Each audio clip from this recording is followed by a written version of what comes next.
to I-24? Yeah, so what we're going to be... Benny Gantz live right now. Yeah, let's listen to this. I-24 is really one of the best news stations if you want to get any current information on Israel. From any organization or institution about our right and duty to protect the citizens of Israel. Just in the last hour, there have been rocket hits in the southern city of Sderot, reports of a 6-year-old girl seriously injured, and also rocket hits in the southern city of Ashkelon. Let's go there right now on our Batya 11th floor. Batya, what's the situation in Ashkelon?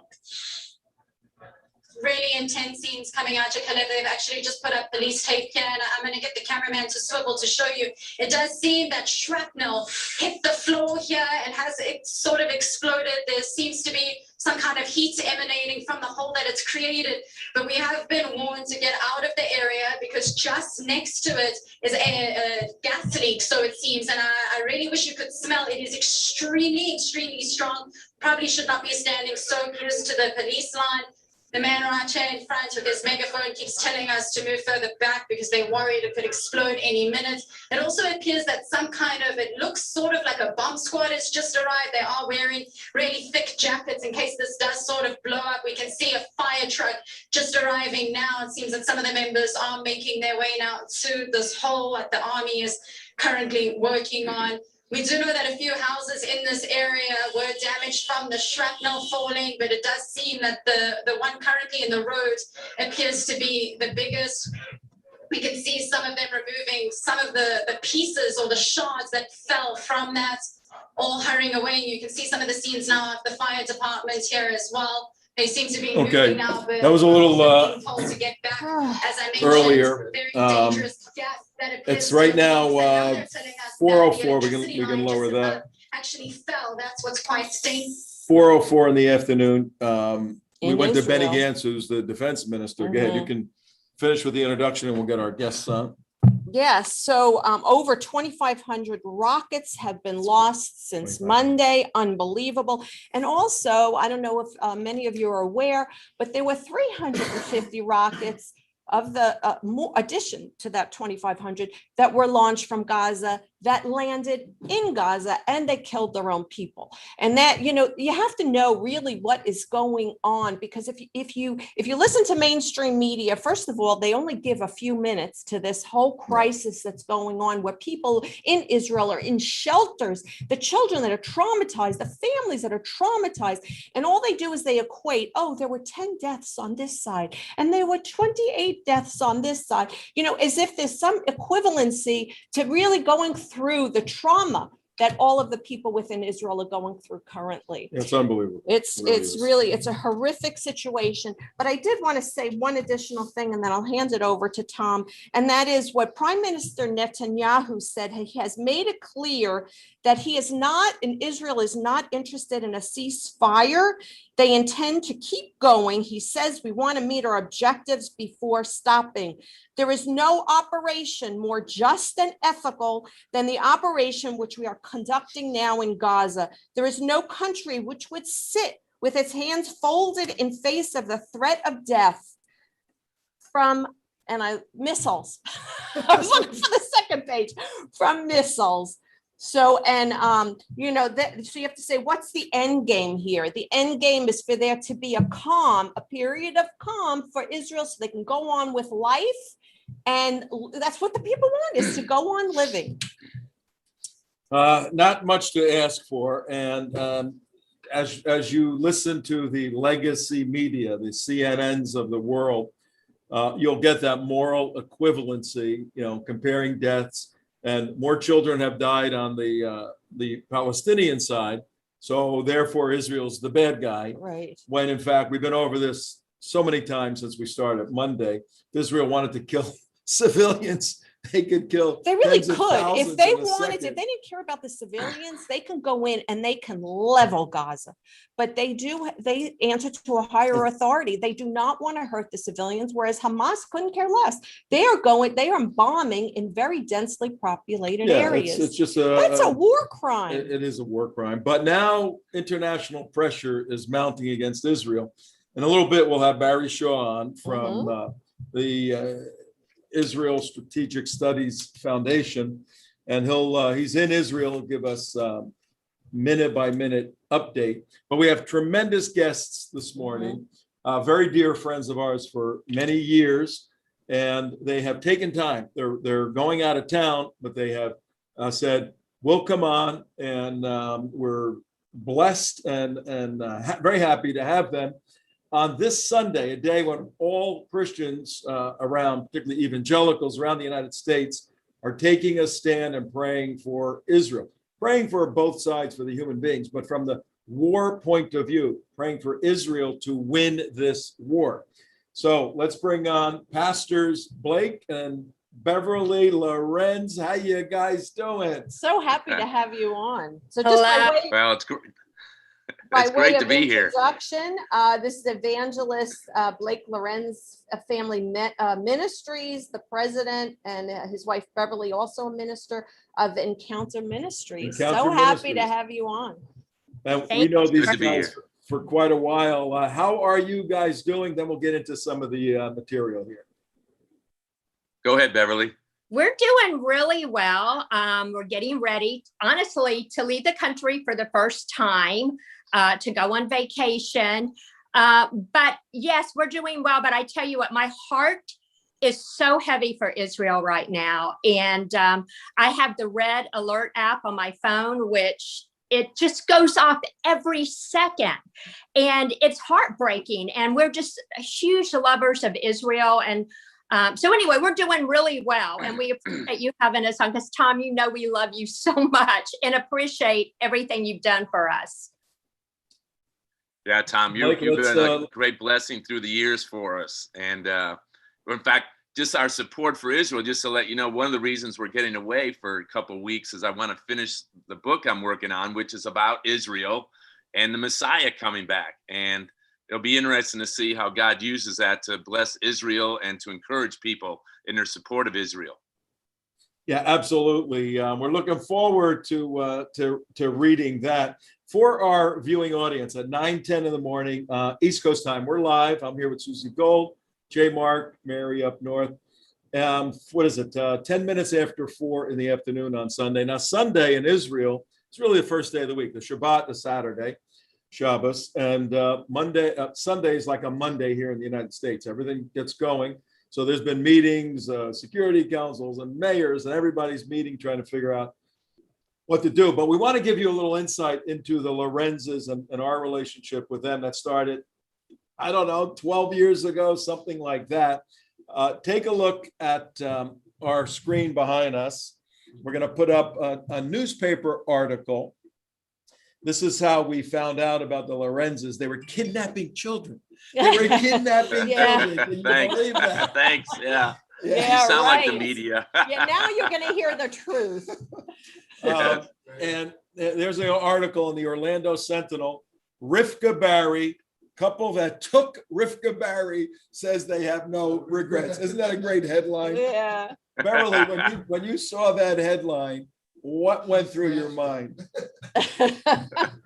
You know, for me, it was in a way justice, but there was an article that followed that, and it was on AP News. And this man wrote about 6 people that should have been arrested, but were not. It was us, a couple that picked her up from the bus station, Brian Williams, and he just couldn't figure out why we were not arrested. This is my answer, but for God. But Blake, for God. sketch out, but for God. Blake, sketch out, take a minute or so, sketch out the Rivka Barry episode. Okay, well, Beverly was really at the heart of it. And she had a prayer partner, which was Rivka, on this, Brian Williams had started it. And Brian led Rivka to faith in Jesus Christ. And so now her parents had found out they were going to honor kill her. They were either going to have her killed here in the States or sent back to Sri Lanka, where they were from. And they were going to kill her. And no one, you know, this is 12 years ago. No one really, like, come on, a family's going to kill their daughter. So no one believed this. But Beverly, it was about 3 a.m. She would get up and pray in the middle of the night. Rivka sent her a frantic message. Beverly called her. Her phone had been called off, so she then called Beverly. She was scared to death that she was going to be killed and deny Jesus. And so Beverly prayed her through and said, when I got up in the morning, she said, we've got to help this girl. And lo and behold, what turned out, she ended up taking a bus from Ohio to our home. And we took her in, and it became this international story.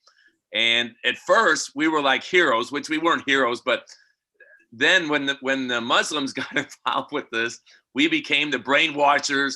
We molested her. We used drugs. We kidnapped her. We were the evil guys. And of course, that's what the news media picked up on.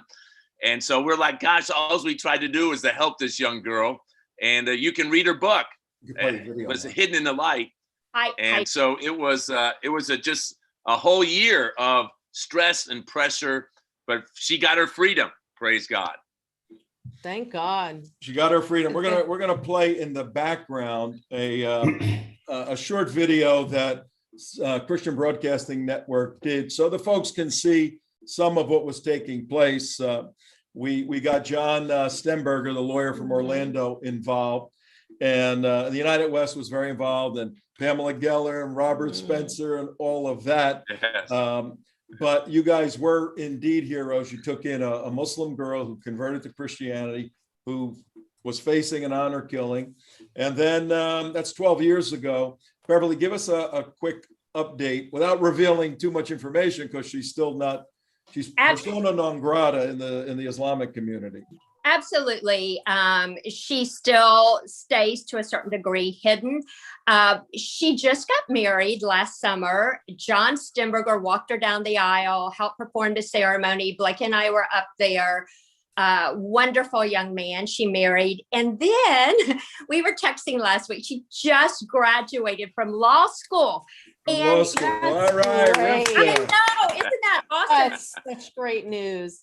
She credits John Stemberger, because she was in this whole legal, that played out over the media, in court, in and out court. She credits him with being her mentor as far as her career that she picked. So we're so proud of her. I told her how proud we are. But she's an awesome young girl, and God definitely has his hand on her. That's for sure. And folks, we're talking to the Lorenzes, Beverly and Blake, both pastors, hardcore Christian, pro-Israel defenders. We're going to get into that in a moment. But we're putting into context the Rivka Barry story, that they were central in international story. And the reason, one of the reasons, is there's a doctrine in Islam, the enmity and love. You're to have enmity in Islam toward the non-believer and love for the believer. And that occurred in this situation where she became a believer. So the family's enmity, anger turned against her because she's no longer following Allah. And these guys, our friends, rescued her. Similar to what's going on in Israel right now, there's enmity, there's anger and hatred toward the Jew. That's part of the doctrine of Islam. At least the Islamic scholars tell us that. Mm-hmm. We read what the Islamic scholars say, and we get yelled at for being. And it says in the Quran. It says it in the Quran and their other documents and their fatwas. It's on and on and on. We want to show you one little piece of confrontation we had with some of the Muslims over this. It's about a minute long. We were at the courthouse in one of our many trials. And a very substantial businessman, Muslim businessman, Mohammed Lufti, he's since passed away. And he was involved in financing the lawyers against Rivka. He housed care in one of his buildings. So we confront him. It was me, Mark, Pamela Geller, Robert Spencer. And we just want to give you a minute, a feel of the intensity, 2009 September, of what was going on. Check this out. We need that audio. That should be it. I'm just playing it. Okay, I'll try to get. All right, we're gonna get the audio back. That's Mohammed Lufti right there. He loves to be center stage, and he's saying he's a proud supporter of the Hamas, of CARE, all of this. And Robert Spencer's confronting him. That's me in the background. A few pounds lighter, and A little more hair. Oh, but you look 12 the years, same. 100%, yeah. Now I gotta lose a little weight. So in any event, there was a confrontation. But let's get up to date with the Lorenzes. In 2019, can you show that picture? Yes, man, I'm doing one thing at a time. Yeah, no more video. We don't need the video. We're gonna roll through that. 2019, you guys were involved in a Jerusalem breakfast. What was that all about? Well, that was the first introduction of really working with the Knesset, bringing it into America, where they're trying to get the Christians and Jews to come together to support Israel. Albert Wexler worked with the Knesset, and Beverly, who is the Knesset leader that was with us? Robert. I'm drawing a blank. Anyways, they had been hosting them in Jerusalem. So I was on the board with them with leaders from around the world, and they hosted them in Jerusalem for a couple of years. Very powerful. Thousands of people attended. We would meet in a hotel, big meeting room. Then we'd actually meet in the Knesset and have meetings and prayer, and rabbis would speak, Christian leaders would speak. We actually sang Amazing Grace in the Knesset, which is unbelievable. But it really was a sense of oneness and unity for Christians and Jews to come together to support Israel. And so they wanted to establish one in the United States. So we were blessed to host the first one here in Orlando, Florida. We had leaders from all over the world come. I was there. Ronnie Wexler and I were there. Yeah, you guys were there. Yep. And names are. But the UN ambassador to the U.S. from Israel was there. He was one of our speakers. Who's the congresswoman that helped us out of Minnesota? Michelle Bachmann. Wow. And so it was just a powerful time of, hey, we need to bless Israel. We need to support Israel. And of course, the Bible tells us that Israel is going to bless the nations, and we are to bless Israel. And so it's all about that. And bringing business leaders from around the world. Steve Strang and others were there. So it was just a powerful time. And we've been involved with that for like 4 or 5 years now.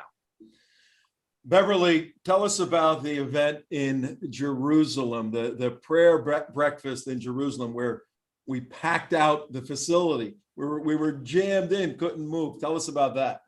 Tom, I forgot about that because it was so jam-packed in. I went and I sat in the lobby, and what was it? Was it the ambassador from Guatemala? Was that the one, yes, Tom? Yes. And so I listened to him speak. I was so taken. And so because it was so crowded, I went, I'm just going to go get some air and sit in the lobby. And in walks one of our dearest friends, Tom Trento, and his friends. And I'm chatting with him, and I said, I want to meet this gentleman from Guatemala, because he was all about prayer.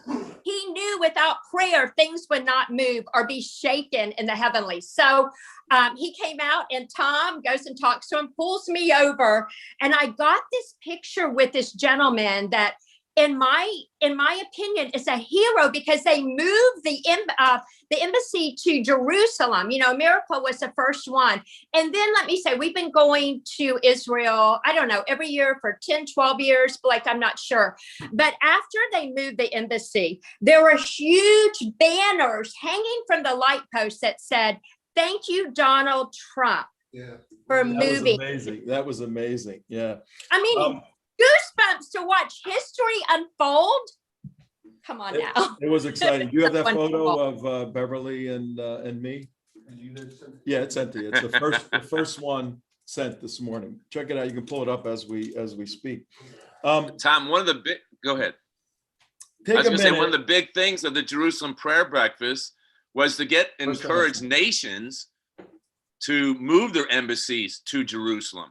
And they would host these prayer breakfasts in the nations of the world, Brazil and Ethiopia, Somalia. I can't remember all the nations, but that was a big movement to pray and move these embassies to Jerusalem.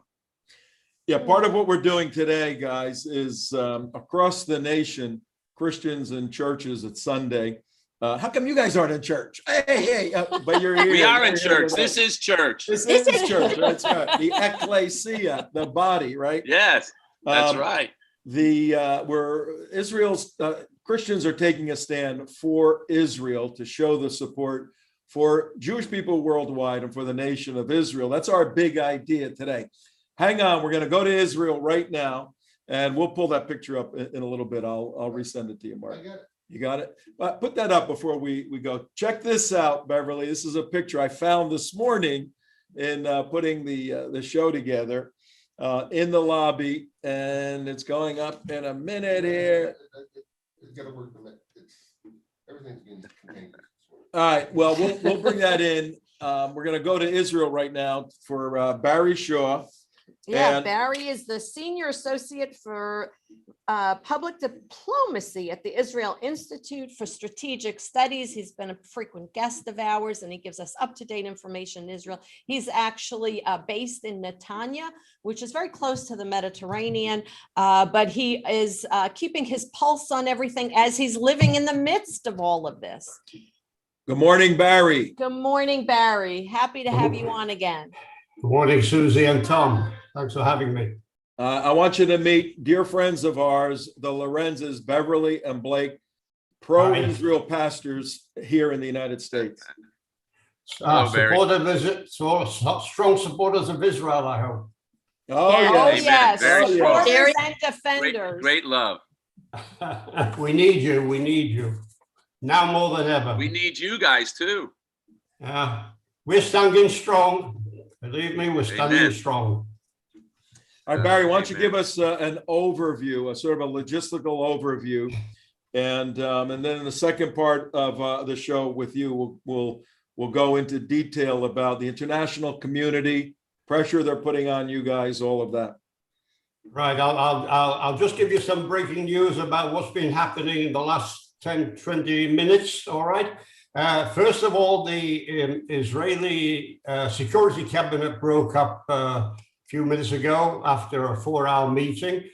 We don't know what they discussed there, except one thing. They did not discuss ceasefire. The second important thing was something else is happening in Judea and Samaria.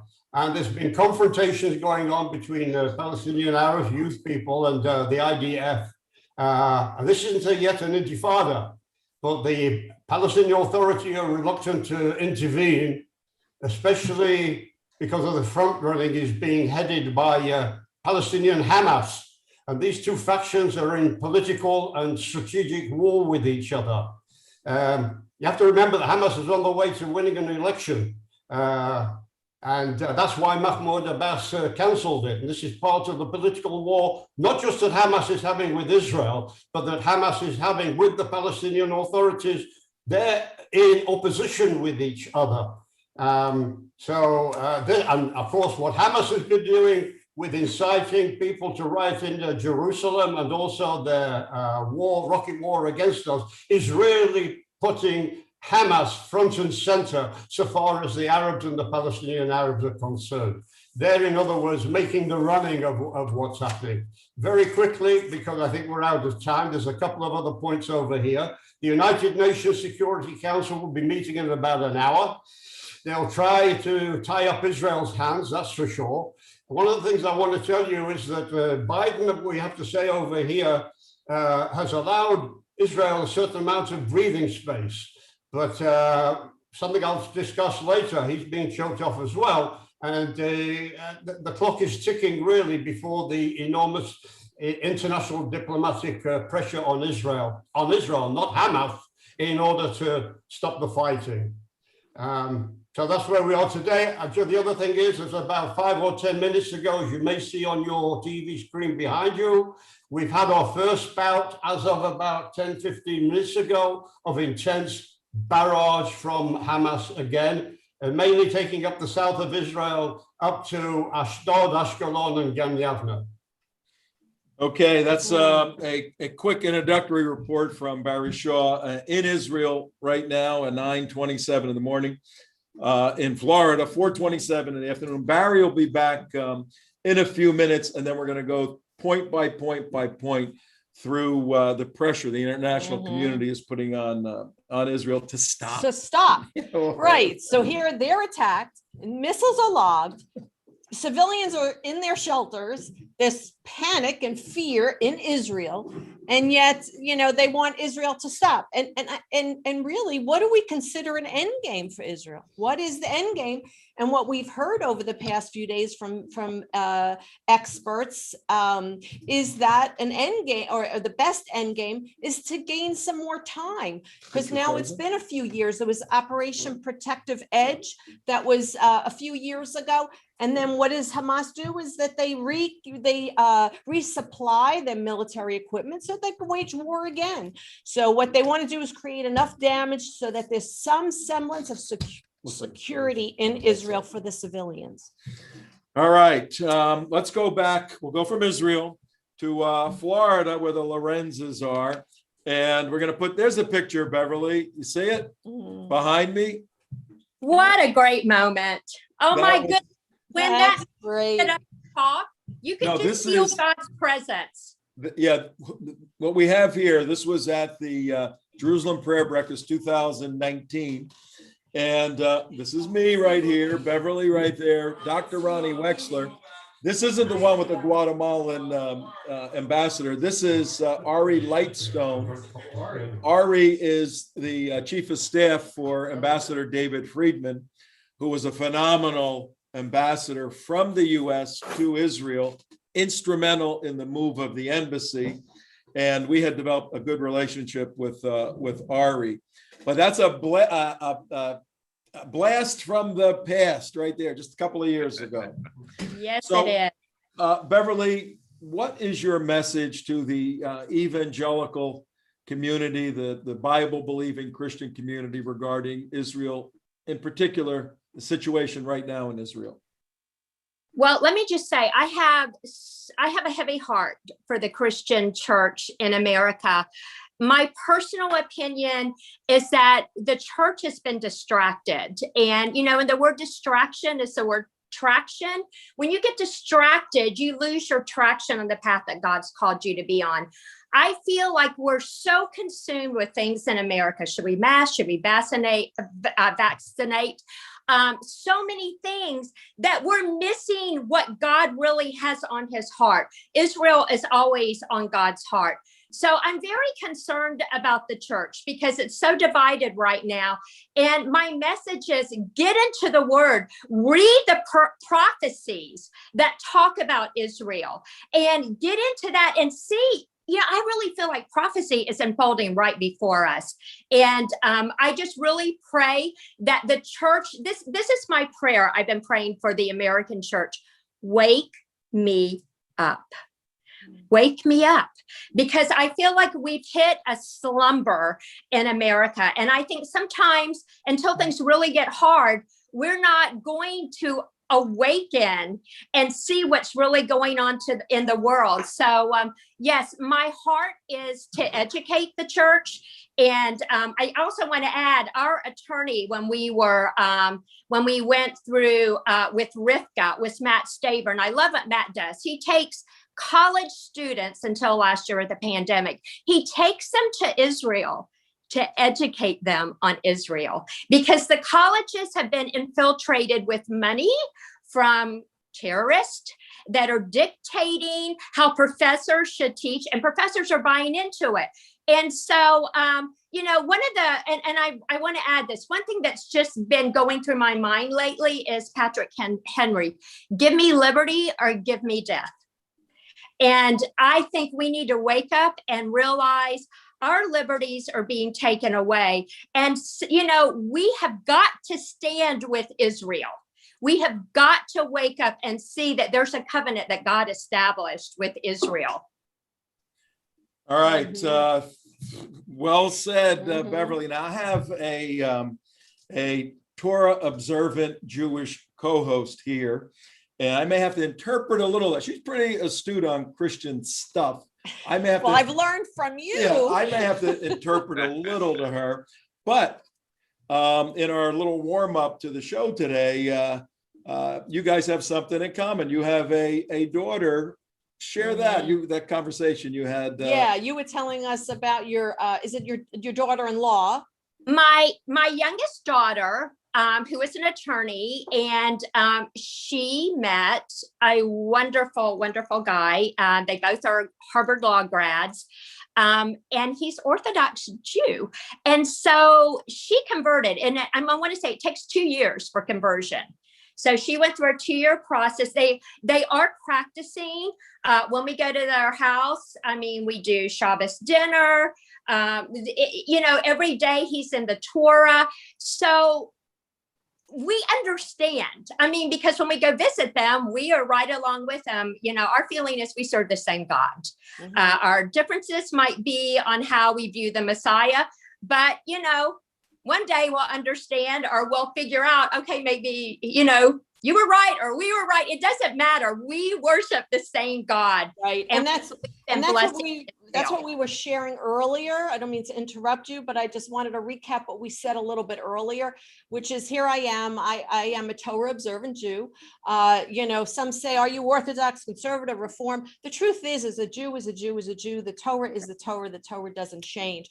It's just a matter of how observant a person is, and do they follow. There are 613 commandments. So are we following, some command? We're not going to follow all commandments, but in fact, they say if you do follow all commandments, I mean, you can live in a cave. But there are quite a few commandments. But I do, as a Torah observant Jew, I do follow all the holidays, and I do keep Shabbat, keep kosher. We could go on and on. However, and of course, all Jews should have a very strong connection to Israel, because we dive into Israel in all of our prayers. We pray for the peace of Jerusalem. And every single day, I don't know how many times, but I know it's over 50 times, if not more, much larger than that we pray for the coming of Mashiach. And that's really where our differences lie as to who that Mashiach will be. And I say that I am hand in hand with the Christians. We have more in common than not.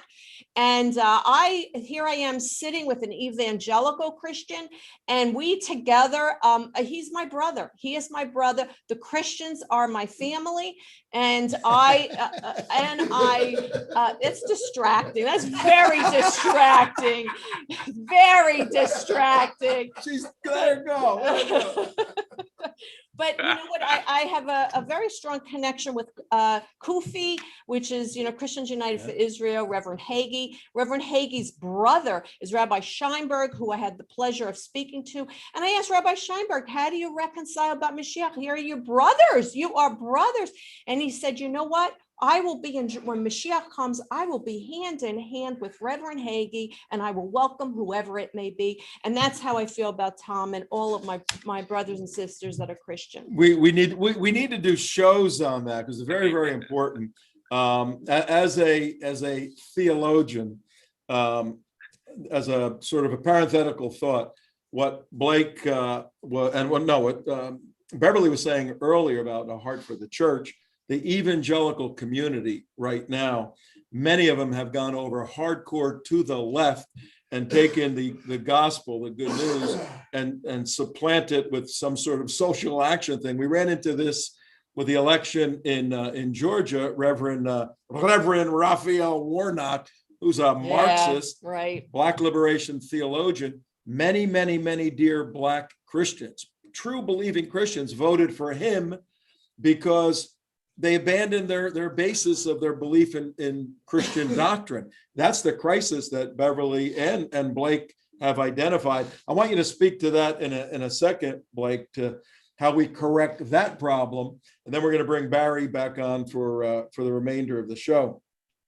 So good stuff. 9:36 in the morning, 4:36 in Israel. Tom Trento here with Susie Gold, J. Mark behind the machines, Mary up north. If you're just tuning in, when did we start? Last Monday, I think it was. It seems like it's a month. I know.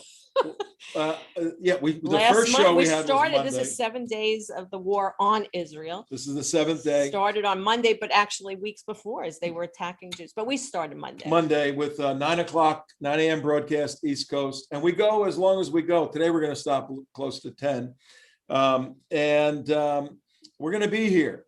How long? Who knows? We're going to ask Barry Shaw in a moment how long this thing is going to go on. But Blake, how would you, as the pastor for many, many years, seeing the crumbling of the evangelical community, what is your message to those pastors that are buying into this leftist, Marxist social gospel? Well, they need to get back into the Bible and understand prophetic history. And see, what happened was the key event was the rebirth of Israel. Before then, see, it was easy to dismiss Israel. Well, they're not a nation. God's abandoned them. And of course, that's not what the Bible teaches at all. They are God's people. They are at the heart and soul of the redemption of the human race.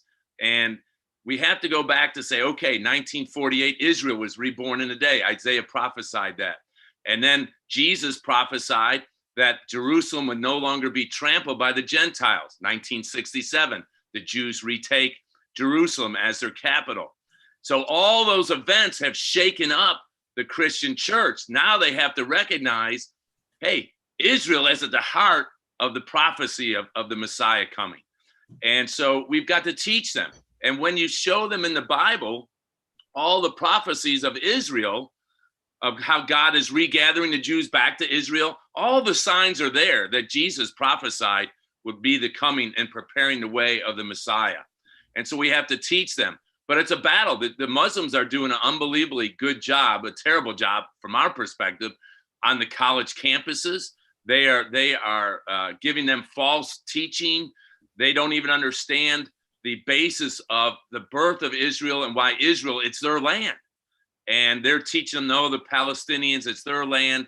Well, listen, the Jews were there 2,000 years before Muhammad ever showed up, okay? So Israel is the land of the Jews.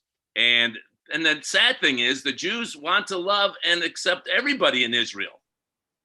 But the terrorists and Hamas and Hezbollah and Iran, and they won't allow that.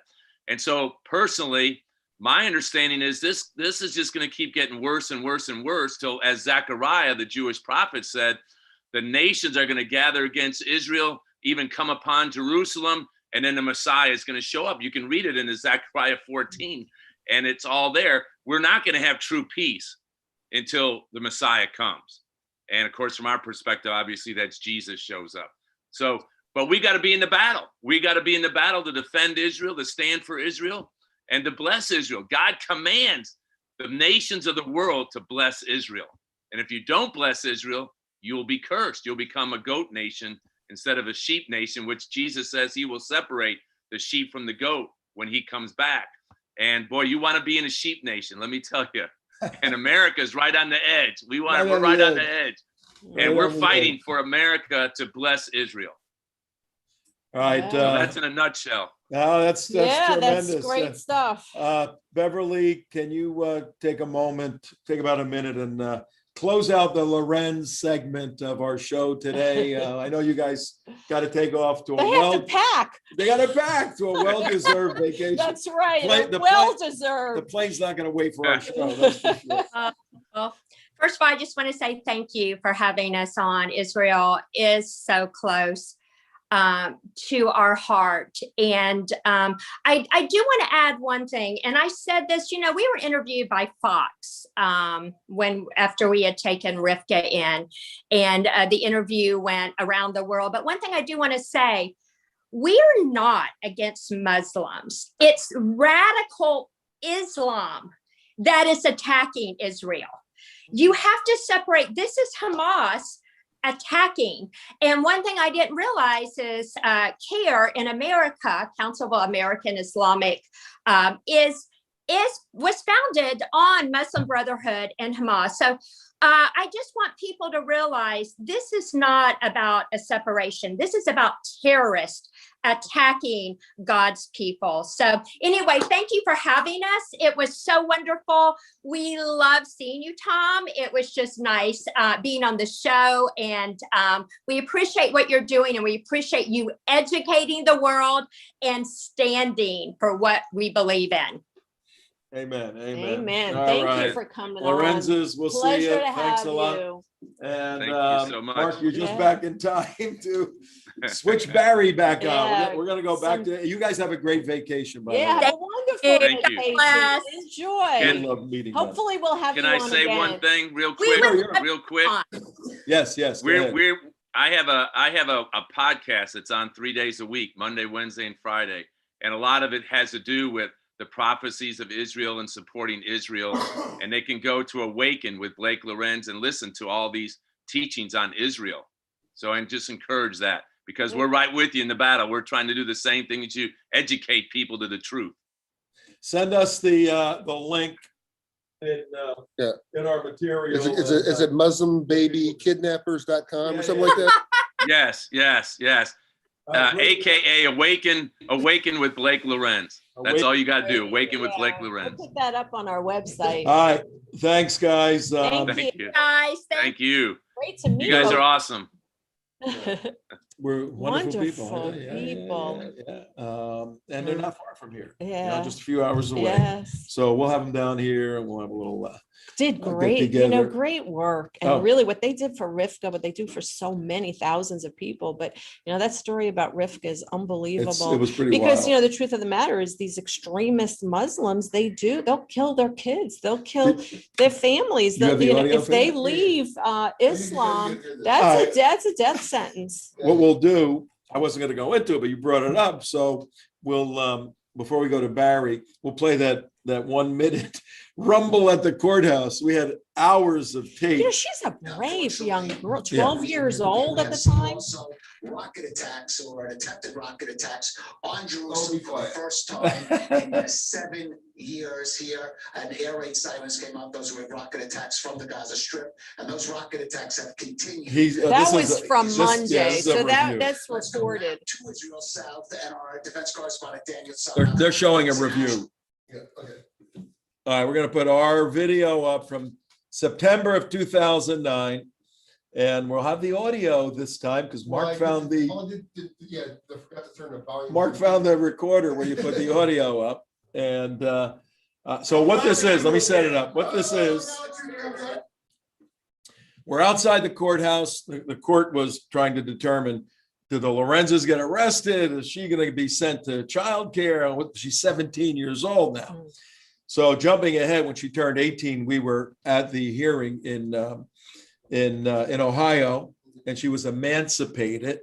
And at that moment, she was whisked away and hidden in a private Sure. location. But this is about a year earlier. So CARE was there. This is in Orlando, Florida. And this guy was the center of a lot of activity against Rivka. So here we go. Muhammad Lifti, he was a representative. He was a CARE representative. Also tell that, and he was also a slumlord. But anyway. Yeah. Okay, ready? Determine, are you associated with CARE? Are you associated with CARE? I'm a proud member of CARE. Oh, now it's your turn. Robert Spencer. That's it, finally. CARE did not convicted of terror-related offenses. The five rabbis, those not committed millions of money. And certain money powers were not Muslim. The founder of CARE His said people. Islam is in the United States to become dominant, and the Quran the only law Those to reign. rabbis, those not The good old days. and certain money powers. His people. Let me ask you a question. Are you paying for the opposing counsel's, the Barry's lawyers? Are you writing the checks for them? You're not writing the checks for them? You don't know the lawyer? I don't know the lawyer. I've never seen the lawyer. I just read the paper and I came to see it. Do you own the building that Karen is housed in? I don't own the building. What was that? I don't own the building.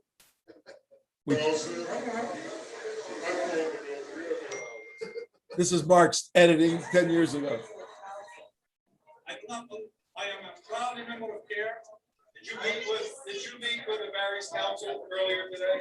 I did not meet with their counsel. We show you pictures. It's not you that's in there. I was asking him. You didn't meet with him, but you were asking him. I was not. Yeah, he was introducing you, but you didn't meet with him. That's great. That's great. All right, the good old days. Enough of that. I don't know the guy. Never I seen the never guy. saw him, but I was interviewed by him. I was talking to him, If we show you a but I picture, never met him. if we show you a picture, well, he was introduced to me. I don't know. So anyway, this is Mark's creative editing back then. Yeah. All right, let's move on. Let's go to, we're going to extend Great this clip, because great clip. we want to get all of Barry's stuff in. We're going to extend a little bit after 10 o'clock. Is that okay with you, Mary? Mary, is that good? Yeah, we're good. We love Mary.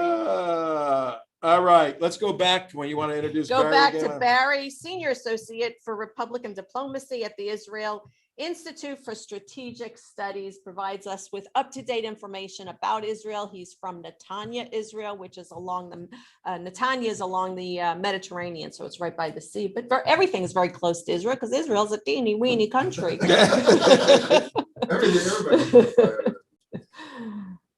Barry, you with us? Yes, I am. Oh, there we go. Now we can hear you. Well, I hope you don't mind me, but I'm going to spoil the mood you just created. Okay. Because I'm really angry right now.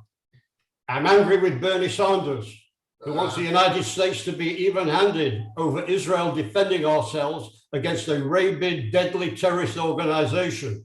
But actually, I want to tell Tom and Susie, in my opinion, Sanders is to the right of Omar AOC Tlaib and a new beauty you've got there in the House of Representatives, Cori Bush, who had the gall to tell the House that she stands in solidarity with Hamas resistance. Do you know what that means? She stands solidly with an Islamic terrorist mini-state that repeatedly and deliberately rockets Jews. And she wants America to stop supporting your only true ally in the Middle East. Barry, what was that representative's name? I haven't heard that yet. Cori, she's a woman. Yeah. Part of the Black Lives Matter representatives in What's the her House name? of Representatives. Cori, C-O-R-I, Bush, B-U-S-H. Guess which party she's from? The Democrat Party. Yeah, well. Crazy Black Lives Look Matter it up activist. and play the video and you'll understand word for word. I am quoting her words. Yeah, we're She looking at says it in now. her own words, she is anti-war, anti-occupation, and anti-oppression and trauma. Does this Cori Bush know exactly how Hamas got to control Gaza in the first place? They didn't control it from Israel. Israel had given the Gaza Strip to the Palestinians as a gesture of peace. And instead of allowing the Palestinian authorities to take charge as a gesture of peace, they opened up a bloody civil war against the Fatah PLO Palestinian Authority. Those they didn't drive out, they killed, and they throw them off rooftops. That is not exaggeration. They actually did that. And this was a result of a previous election, by the way. So this is what happens when we gave up territory in the name of peace. We were not occupying Gaza at that time. And now she speaks up as Hamas initiated a 3,000 rocket war against the Jewish state, an unprovoked war from us. And they're screaming about us all the time. She's a real beauty. Now, she's not the only one. You've got another one in the House by the name of Jesus. You have another Democrat representative in the House called Jesus Choi Garcia. This guy is an ignoramus. He stood in Congress and he talks about the evictions in West Jerusalem. He doesn't know anything about it. If he was talking about Sheikh Jarrah, which was originally Shimon HaTzedek, he'd know that he doesn't know his east from his west. And he doesn't know that the properties are Jewish owned and have been for a century. This has got nothing to do with occupation. So these Democrats are now both in the House and also in the White House. And one of the things that they said, that the Arabs have said, the terrorists have said, is that they will destroy America from the inside out. And here we have Jew haters, anti-Israel Congress people, senators, right within the United States, and they are voting against Israel. And you know, you can't, the dichotomy, the difference between the Trump administration and the Biden administration is clear. And those that are within Congress, it's very clear that how hateful they are towards Israel. Mark just found Cori Bush's video that Barry's talking Good. about. Good. Let me know when it's ready. Yeah. In the meantime, I haven't heard this yet, so I don't know what to expect. Yeah. You know, what's interesting, Barry, you found this before we heard about it. And it ain't getting any play in America, that's for sure. Yeah, And that's the problem is, Barry, is our mainstream media, they aren't providing accurate information for Americans to make good choices when it comes to elections. You know, they paint a very different picture. So, and we're having our own crisis here. That's why you need me in Israel to tell you some of the truths you don't get there in your own country. Amen. Right. Amen. And we constantly have I-24 on because that's where everyone is going to get accurate reporting on what is happening within the Middle East and specifically within Israel. Ready? But what I'd like, with your permission, Susie and Tom, on this program, I would like to ask, in fact, demand that your followers, and I know you have a very strong followers who follow everything you say, I want them to become proactive activists for Israel by taking some of the truth and facts and repeat it to everybody, even your elected representatives. Spread it in your lying media and get the word of truth out. I heard your theologians, I was impressed with them. I want to tell them they're the sort of the people who do speak out on behalf of Israel. But I want your viewers to be more proactive about these people, even the people in your House of Representatives who lie, who take the truth and then spin sort of false fake news. For instance, this Democrat, Jesus Garcia, where he was saying that we were responsible for the hostilities and the violence on the Temple Mount, the Al-Aqsa Mosque. We were provoking the violence. You know what happened on the Al-Aqsa Mosque? Hold that, Barry, hold that issue for a moment. We're going to go to the video of Cori Bush. She's from Missouri, you know, which is a pretty conservative place, Missouri. This was 2 days ago. We're going to listen carefully to what she says because the title here is, as Israel's attack, Democrat Cori Bush says she stands in solidarity with Hamas resistance. Oh my! Unbelievable. Word by word truth from Let's listen. Israel. Let's listen up. What we fund when our government sends our tax dollars to the Israeli military. St. Louis sent me here to save lives. Bassem's loved ones and his community, our St. Louis community, sent me here to save lives. So that means we oppose our money going to fund militarized policing, occupation, and systems of violent oppression and trauma. We are anti-war, we are anti-occupation, and we are anti-apartheid, period. If this body is looking for something productive to do with $3 million, instead of funding a military that polices and kills Palestinians, I have some communities in St. Louis City and in St. Louis County where that money can go, where we desperately need investment, where we are hurting, where we need help. Let us prioritize funding there. Prioritize funding life, not destruction. So today, we remember Bassem. We remember his resistance in the face of militarized police occupation as a St. Louis and a Palestinian. We lost him to a health crisis, but we remember his words today. Until all our children are safe, we will continue to fight for our rights in Palestine and in Ferguson. We stand with you in solidarity. Thank you. Imagine that. And there she Well, is. as a Hamas fighter. Yeah. We stand with you in solidarity. Thank you. Talking about Hamas there, but this headline she actually mentions Hamas. It's probably another video where she spoke another time. We don't need that. All right, so we got crazy people who get elected to Congress. That never happens in Israel. What we had learned earlier this week when we talk about the squad, which is actually enlarging, but when they keep saying, "Oh, the squad," we know who's included in that: Ilyar Omar, AOC, and who are the others? Presley, and Rashida Tlaib, Ayanna Presley. Yeah. Yes. And this one, she's part of it where too. does the word squad come from? Is that right out of the Marxist playbook where it says create for yourself? It says in the Marxist playbook, create for yourself a squad. Yep. So we have a whole Marxist Islam connection. They have merged forces really to destroy America and also to destroy Israel. So, and here's more. We could add her to the list, Bush to the list of those in the squad. Hey, Barry, we want you to speak to the larger issue right now. We can get to the Temple Mount also. The larger issue of international pressure. Before we came on the show, we checked with Al Jazeera, who, by the way, lost a building yesterday. I want you to comment on the Al Jazeera building where the AP was and The antenna. all of that. The whole building went The whole down. building. But what's the deal with the international pressure?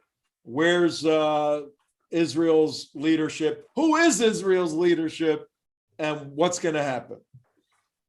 Yeah, okay. Well, let's start about the building you said came down. And you mentioned Al Jazeera. I want you to know that I just shot off about an hour or two ago a official complaint and response. I have a copy here to a guy called Mr. Pruitt, who was the CEO of the Associated Press, right? The reason I said that, and this is, again, one of the ways I want your people who are listening to this and watching us over here to be more proactive, because I want to put it in context. Mr. Pruitt, the CEO of Associated Press, put out a release saying, and I'm going to quote here, "We are shocked and horrified that the Israeli military would target and destroy the building housing AP's bureau and other news organizations." And I asked him why his organization and the foreign press were paying rent to an Islamic terror organization because Hamas owned the building. Why he criticized us and not his landlord, who was operating a military intelligence and development offices in the very building that he was sitting. I asked him if he was aware of the rules and laws of warfare that made that building a legitimate military target. Neither did he make a statement confirming that the IDF gave adequate warning to everybody, including our Hamas enemy, to vacate the building before we target it as a legitimate military target. And I also accused him of lack of professional honesty and integrity, a virtue, quite frankly, Tom, that's been singularly lacking by the foreign media as it embeds itself with those who initiate a war to kill us and then complain about us when we target our executioners. And I close by giving him and all the foreign media a piece of advice. Next time you want to rent an office, make sure it isn't owned and your landlord not a terrorist. There you go. Great advice. Pretty good advice. Yeah. I heard this morning, Susie, that the United States wanted to know about knocking a media building down. Right. And the Israelis shared, most likely there's a US contingent in Israel. Most likely I don't think they mailed any information to Washington. Most likely in a secure room, they had the US officials look at the evidence of Hamas's involvement in the Jalal building, J-A-L-A, the Jalal building. And from the comment of the Israeli officials, they said the US officials were satisfied that we made the case that this was a Hamas intelligence operation. Then went on, Barry, the Israelis said, the unfortunate part is they gave them an hour warning to get all the human beings out. Well, Hamas started taking all their sensitive equipment out, right, and their sensitive information. So the stuff that was being used to propagate the war against Israel was saved, but Israel said that's the decisions we have to make to not kill human lives, even though they may not be innocent. Right. Unbelievable situation. They go to every extent to preserve life, whether it's on the Israeli side or on the on their enemies, wherever they may be, and certainly within Hamas along the border. A lot of those Arabs that are put there, they're put there for the cameras so that you could see. And we have footage of some children and people that are putting paint on their face, red to look like blood, just all for the cameras, you know, to look like they're wounded, look like they're hurt. And the cameras love it, just like what was up with that Congresswoman Bush, you know, a picture of a little kid crying. You know, let's take pictures of what's going on in Israel from the instigators, from those that started this war and who want to ensure that the Jews go from the river to the sea. They want to destroy kill all Jews. And it's happening here. It's happening here in that there are rallies pre-Palestine, which is all a fallacy that there even was a Palestine. It was all under Jordanian rule or the Ottoman Empire. And, you know, but they propagate these lies and they're out in the streets now. And don't think you're safe here. They are. They're all over the streets Don't in think America you're right safe now. here. We're not safe here. In fact, one of our fellows from the United West, Alan Kornman, Jewish fellow, went to a Nakba rally yesterday in Orlando, Florida, about 3 hours from here. Had about 1,000 Muslims out, you know, hyped up, all of that. And Rashida Tlaib's Congresswoman Rashida Tlaib from Detroit, Rashara Mubarak, she works for her apparently. She saw Alan, called him out as a Zionist. They use the term Zionist and a provocateur. And Alan said he was inundated with all these Muslim men screaming and yelling at him. And he said he has good footage. He goes, "Oh, the good old times." He's going to get us the footage that we'll use. But things are heating up here. Let's get back to Barry. How the international pressure, I referenced Al Jazeera earlier. When you read through Al Jazeera, they go through about 10 or 15 different entities and countries condemning Israel, condemning a lot of obviously Muslim countries. I heard the former mayor of Jerusalem this morning on I-24 saying we're going to end this when we think it's done. Well, how long? A week, 2 weeks? As long as it takes, In reality, Barry, where is this going? When does it end? Right. You're right, Tom. I'll give you an example of what you're saying about the pressure, basically from the street, what you described happening in Florida. I want to tell you, yesterday throughout Europe, throughout the Middle East, throughout Europe, in most of the main capitals, there were thousands and thousands of Palestinians and pro-Palestinian supporters. The pro-Palestinian supporters in every case come from the socialist left or the far left or the Marxist in every European country. Yet, despite this, we have several European capitals, Vienna, for instance, also in Czechoslovakia and others, who were flying the Israeli flag from their government buildings. That's pretty cool. Right now, we have about 80% of the countries that we have spoken to supporting us. And some of those, as I said, are flying flags. But the foreign media, the ones especially in Gaza, the ones who are either intimidated by Hamas or in cahoots with them, and there's no third way with them, they're going to be the ones in the next 2 or 3 days who are going to be coming out and indoctrinating you people over there and in other countries with an emotional false narrative. And a couple of clues I'm going to give you and your viewers, and you'll see, Tom, in a week's time whether Barry Shaw was right or wrong. You can tell it's fake news by the scenes you're going to see. They're going to be showing you weeping, elderly Arab women dressed in old traditional Arab garbs. The other two signs I want to tell you about, they will be showing you rubble. And I promise you this in advance, this is my premonition. In every scene, you will see on top of the rubble a carefully placed child's shoe or a little kid's bicycle or a teddy bear, right? That's for emotional imagery, and those are the signs that you can look out for to know this is fake news in dangerous action against Israel because they want to spin a sympathetic narrative to the Hamas Islamic terror organization. Yeah, they really have the PR stuff down, don't they? Tug at our hearts. But we have to, and all the listeners out there, we have to make sure that we get the accurate news out. Know your facts, which is what you're getting here on as you listen to the Trento Gold Show. Know your facts, spread the facts, and just like Barry said, let's get to our representatives and let them know where we stand, because they are supposed to be representing us. They're not supposed to have their own narrative. And not to buy into this whole Marxist Islamist connection. There's a war going on. And we have to make sure that we are as savvy with our public relations as they are. Alexandria, Virginia, 20 minutes with traffic. It's like 4 hours from Washington, D.C. It's about a 20-minute ride.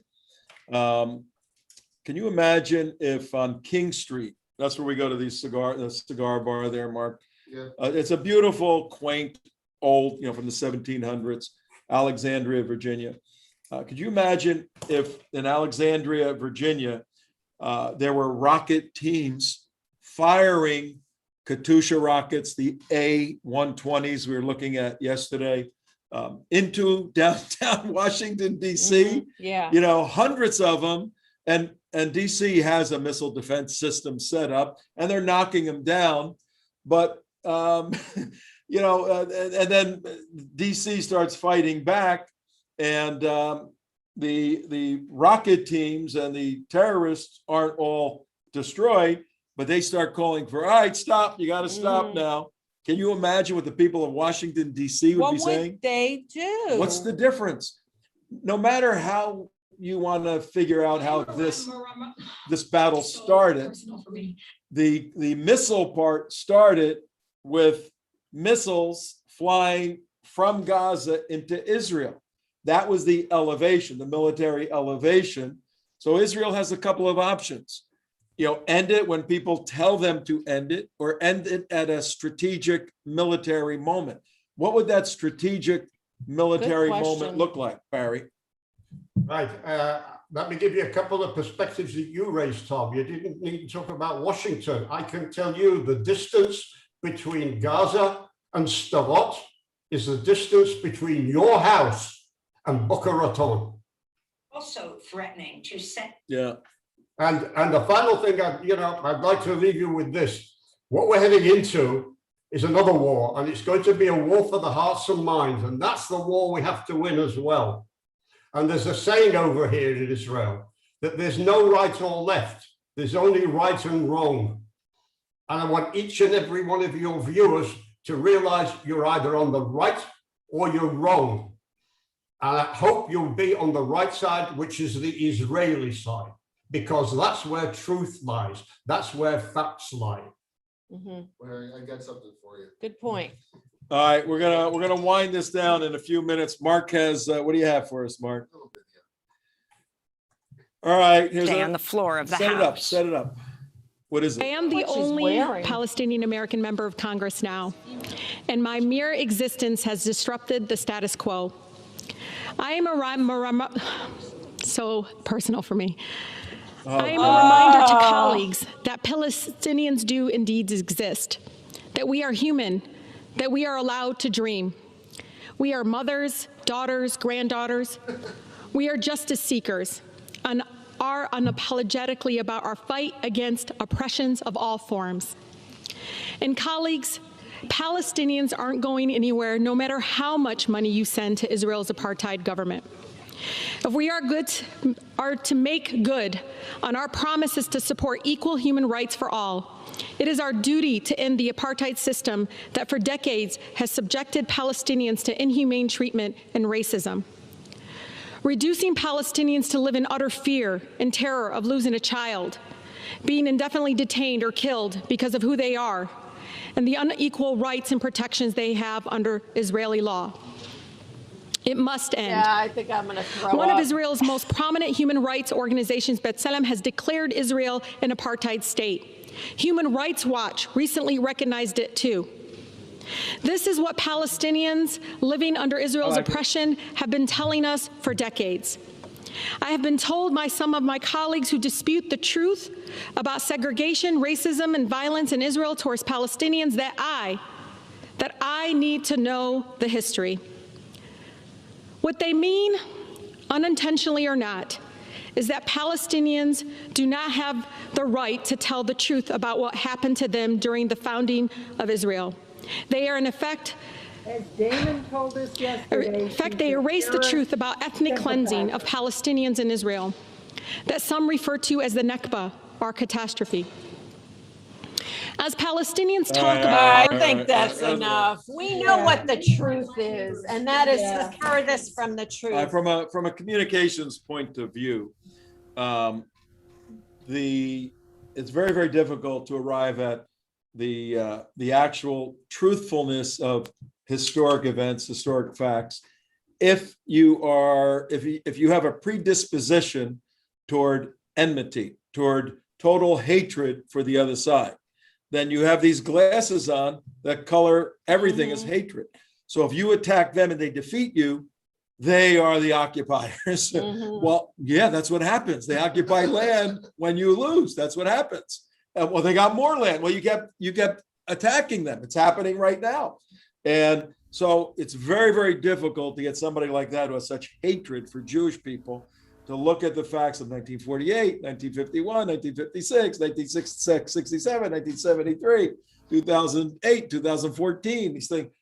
And the other thing is it's over 70 years. Wherever those people live, like in whether it be in Jordan, whether it be even Arafat he was born in Egypt, but it's like, wherever they live, it's 70 years. There's no people that were considered refugees for this long a time. It's this they want to keep this. Well, how does she account for and Barry has seen it because he lives, we've seen it. How do you account for the Israelis and the Arabs, Christian Arabs or Israeli Arabs living together? Right, they live there. They live there together. And there's Ethiopians, talk about apartheid.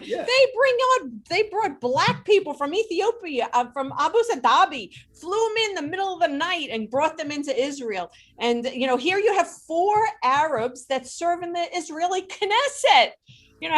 What they're saying is absolute lies. Sometimes knowledge is disheartening because when you know the history of Israel, this is 4,000 years.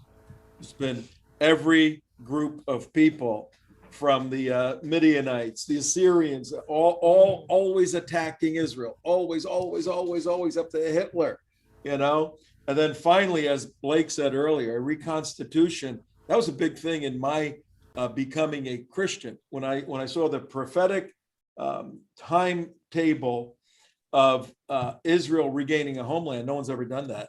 A nation has never done that. That's right. And I went, whoa. And revive the language. This book has to be something to it. And you see all those things. The attacks haven't stopped. And as Blake said, they're not going to stop until the end. So what we're going for is momentary peace. 10 years. And that'll be that. Maybe that's the answer to your Yes, question. Mary. Yeah, if I could just add a comment. She tearfully said that their mothers are just so fearful of losing a child. Well, then I suggest stop putting them on the front lines of the war. There you go. That's right. They put their children where they can get the most damage to get them and be killed in front of the weapons that are coming at us.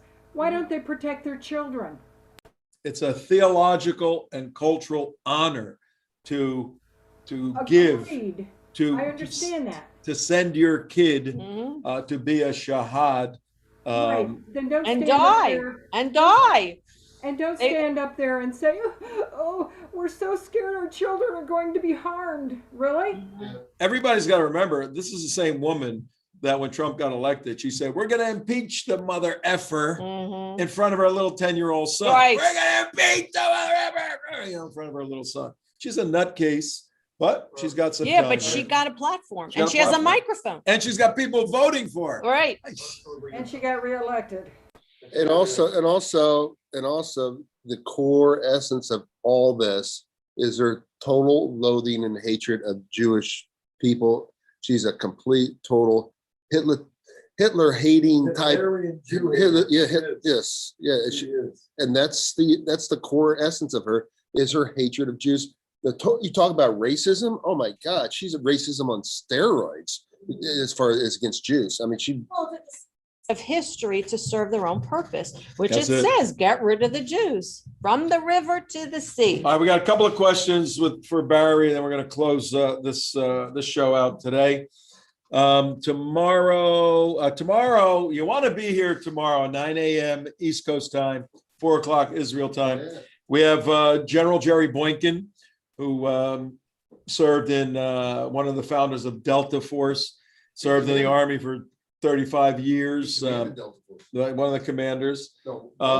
He's a pastor, evangelical Christian.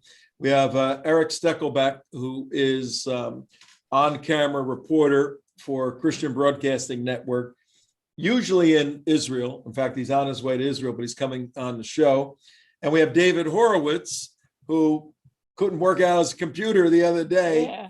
Yeah. David is a Jewish scholar, former Marxist. So tomorrow we're going to talk about the Jewish Christian component. We're going to look at the military element. We're going to look into Israel too. And then later on in the week, we have some very interesting guests for you. We'll be here as long as this war goes on, and it is a war. Barry, a couple of concluding questions. We have unrest here in the United States. We have a couple of rallies planned. Mm-hmm. We're going to have one this coming Friday in Florida, and this coming Sunday, a week from today, in Fort Lauderdale, pro-Israel rallies. But the street in Israel was where the demonstrations yesterday, Nakba demonstrations, a high point, or is the intensity of the Arab protesting nationwide continuing? And if so, what's taking place to slow it down? The violence there is still going on, but greatly reduced because the police have been beefed up. You might find some sort of comparisons here with America. Over here, we want the police. Over here, we want the security people to keep our neighborhoods safe. So the government has beefed up the local police force that were inadequate in number in order to cope with the riots and everything that were going on. We brought in the border police and we brought in other things as well. And now it's being controlled in a major way. Lots of people have been arrested. Lots of people are going to be charged. It's tamping down over here. But we still need a dialogue. And still, sadly, I was on your show, Tom, and Susie a few days ago, and I implored the Arab members of the Knesset, the ones who were voted to represent the Arab street, to speak up. Now, I understand there's some quiet talk going on in the background, but they should be on TV, on national TV, and speak even in Arabic to tell them for the need for peace and quiet in order to advance the prosperity and integration of Israeli Arabs into society. And that should be done together with the Israeli Jewish members of the Knesset as well. This is the one element that is lacking, and one that is seriously in need. I want to tell you, throughout the pandemic, there was a far more meeting between the majority of the Israeli Arabs and the majority of the Israeli Jews, because we were meeting the nurses, the doctors, the people that worked in the pharmacies, who were usually from not usually, but also from the Arab communities. And the dialogue there was very positive and very welcoming. And it shouldn't be spoiled by a few hooligan hotheads and extremists on either side. All right, very, very good point. Yeah.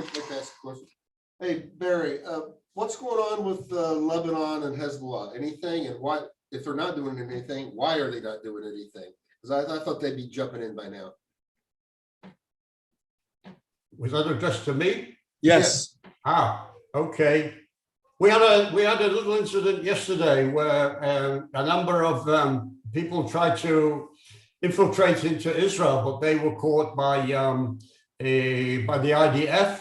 I don't think they were arrested and brought into Israel. They were sent back into Lebanon. We also had an incident today, this morning, in which a couple of Arabs coming into Israel from Jordan were stopped at the checkpoint, and they were found to have multiple knives and weapons in their bags.